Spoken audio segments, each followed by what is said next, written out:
Good afternoon all.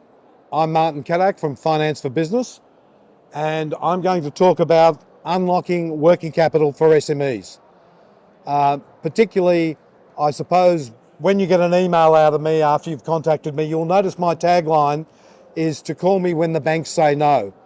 And that means I've been a very busy man of late, because at the moment we are in a bit of a credit crunch cycle, particularly in certain industries. And hopefully some of the things I will go through today will help you understand what alternatives are available.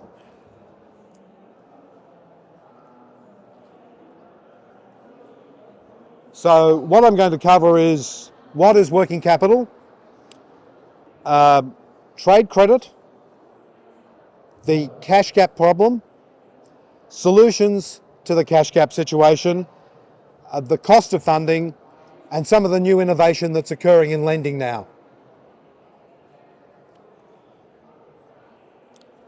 First, I'd like to go through the working capital situation.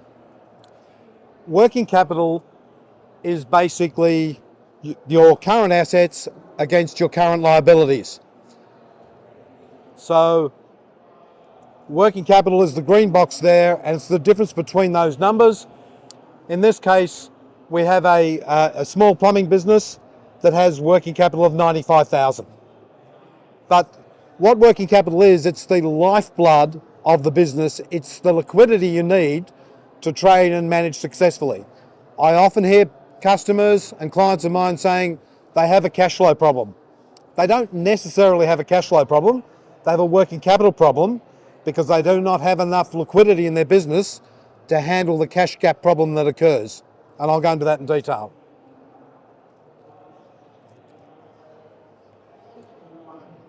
It's important that working capital needs to grow as the business grows. Many of the contemporary businesses I deal with have rapid growth rates.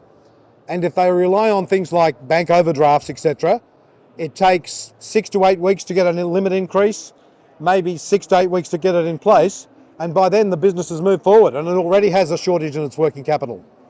So in those situations, I like to use products like debtor finance because they grow as the receivables grow in the business, and so they can be scaled accordingly.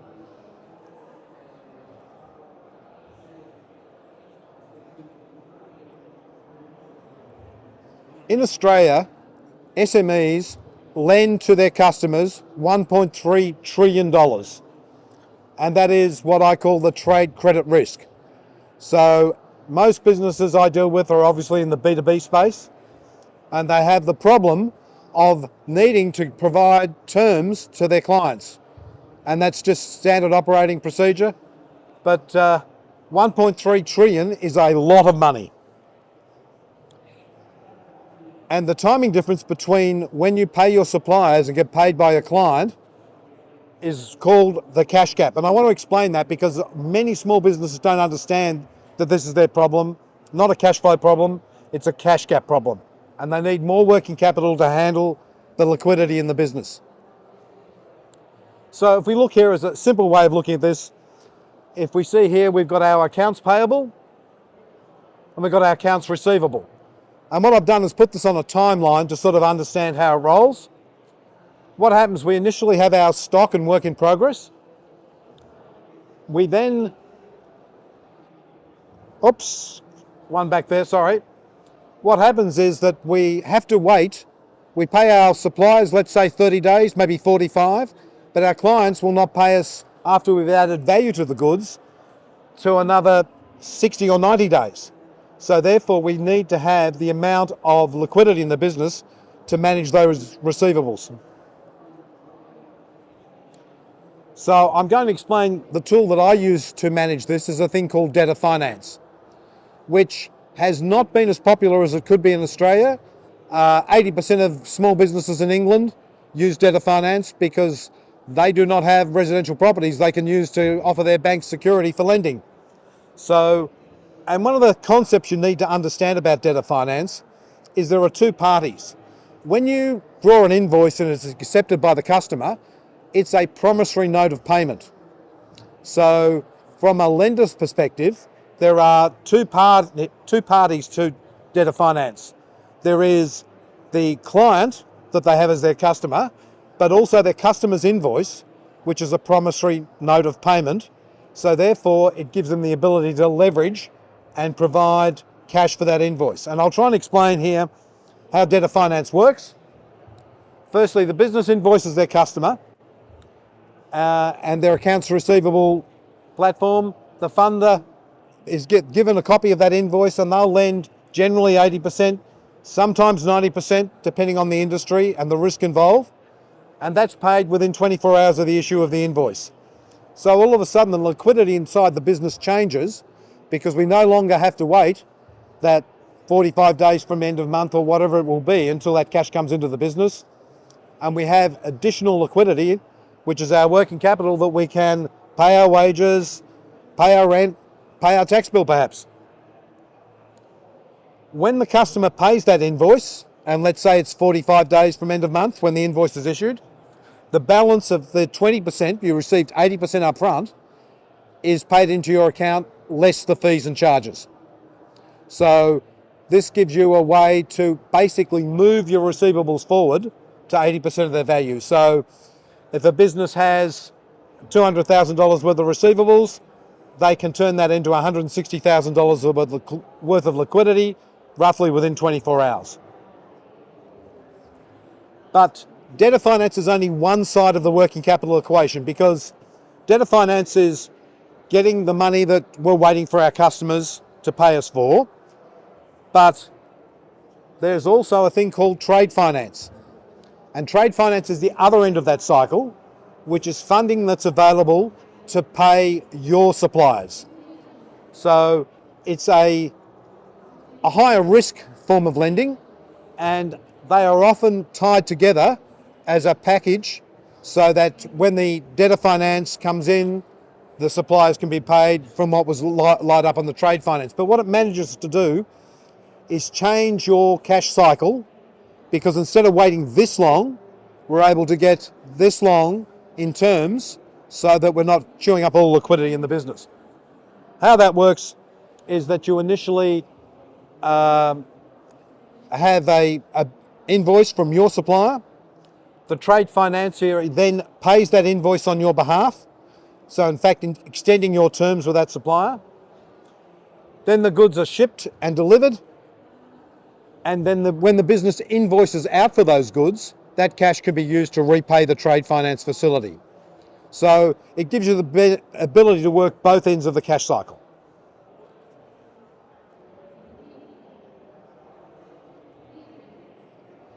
Now, I'd like to talk a little bit about the costs of this sort of lending. Look, if we look at a secured overdraft, we're perhaps looking at 8%.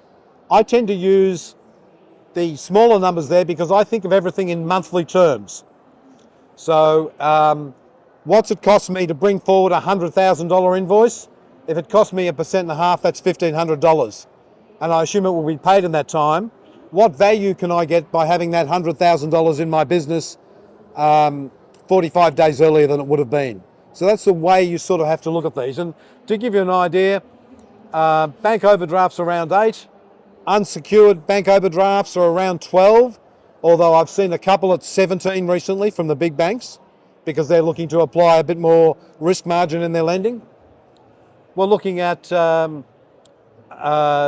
invoice finance. We're perhaps looking more around the 10%, so that's about 0.83 per month. Trade finance, we're looking at around 12%, so that's about 1% a month. And then if we look at the cash flow loans that many lenders and the small fintechs provide these days, they're actually at rates between 18 and 24%. So something like invoice finance looks like a viable way to put more cash in the business using assets that are held within the business on the invoices rather than paying a cash flow lender those sort of rates. So, if you've got a cash flow lender, you're looking at a cost of funds of 2% a month. So they're the things to consider there. Now, I'd like to talk about some innovation in funding too. The first example I'll use is a company called TP24, Trade Plus 24.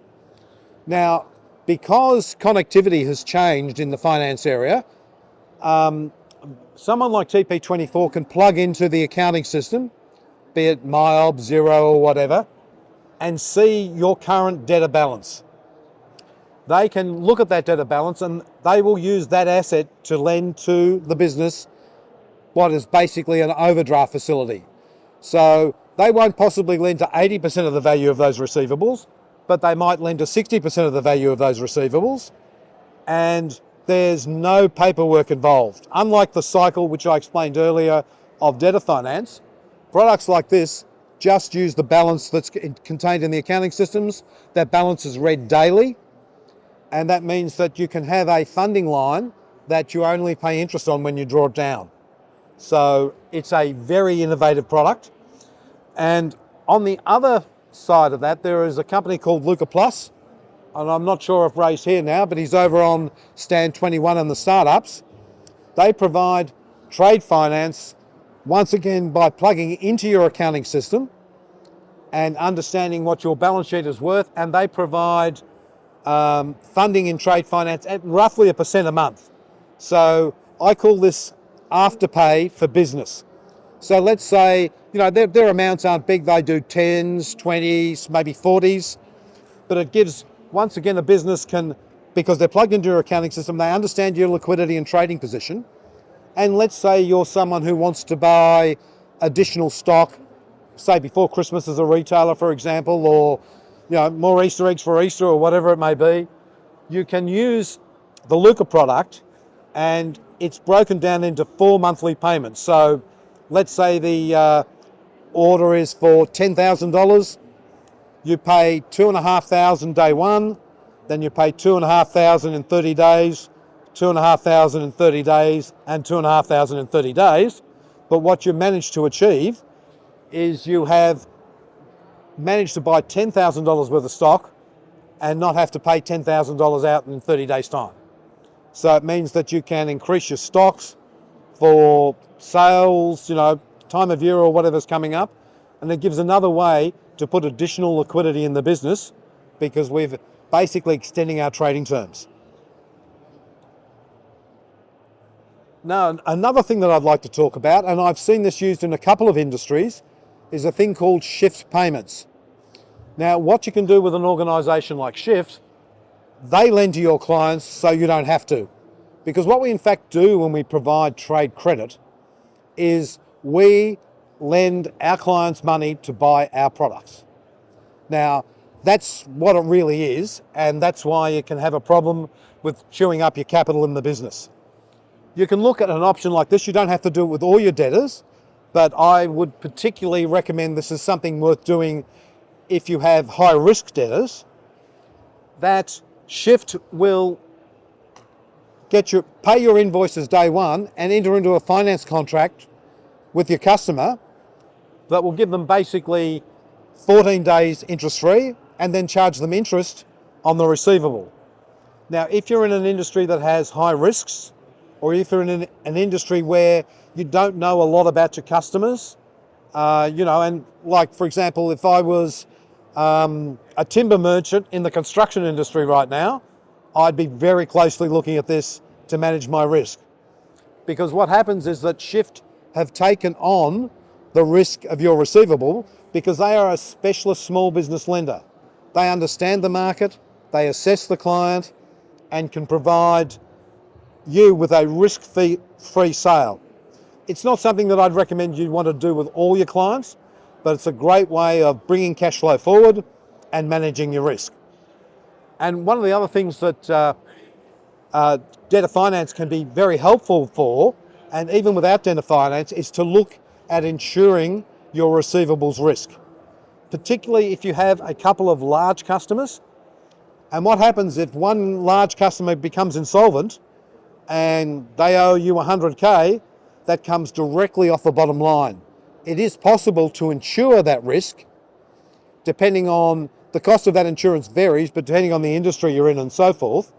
But it's something that an astute business person should look at, because how many businesses have we all known where, well, what happened, my major customer fell over on me and he was 40% of my business, and therefore if that receivable wasn't insured, the knock-on effect will possibly be that your business will fall over. It's something important to consider. Other innovations in funding, I've got two companies here. An organisation called Clearco and Wayflyer. What they do is, these are different types of lending institutions. They are specialists in online business lending. And what they do is they do things that our conventional institutions don't. Because the analytics around e-commerce is so good and so accurate, they can look at your e-commerce platform and say, right, your sales are currently $10,000 a month. Let's make it simple. Well, we'll take a charge over your future sales and we'll lend you $20,000, $50,000 to spend on marketing and improving the business. So because they understand, they're basically online businesses themselves, and they were developed by them because they couldn't get funding for their own businesses, and they chose this is the way to go. So they will take someone who has an online commerce platform. You can use one of these businesses, and they will give you money to pay your marketing bill. So, and they know if your business is successful, if you spend $5,000 on marketing, you'll get 10, 20, whatever the multiple is of sales. So there is a good return available to them, and it's a way that you can borrow just using business assets to grow an e-commerce business. Very innovative funding, I think. And some of the things we will see in the future will be more like this as the space becomes more competitive in the lending area.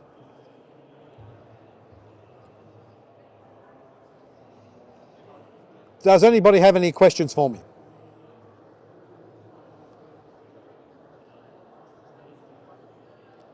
Well, I normally don't do that comprehensive a presentation that no one has any questions. But, well, perhaps let me turn it around and put a question to the audience, because I know there are a lot of accounting people here. Are they finding that their small SME businesses are finding it tough out there? Maybe just a show of hands will do. Yep. Yeah. And are people finding it's getting tougher to borrow from the banks? Yeah. Got a lot of the nod shaking then. Okay, look, thank you very much for your time. My details are available if you'd like further discussions. Please do not hesitate to contact me.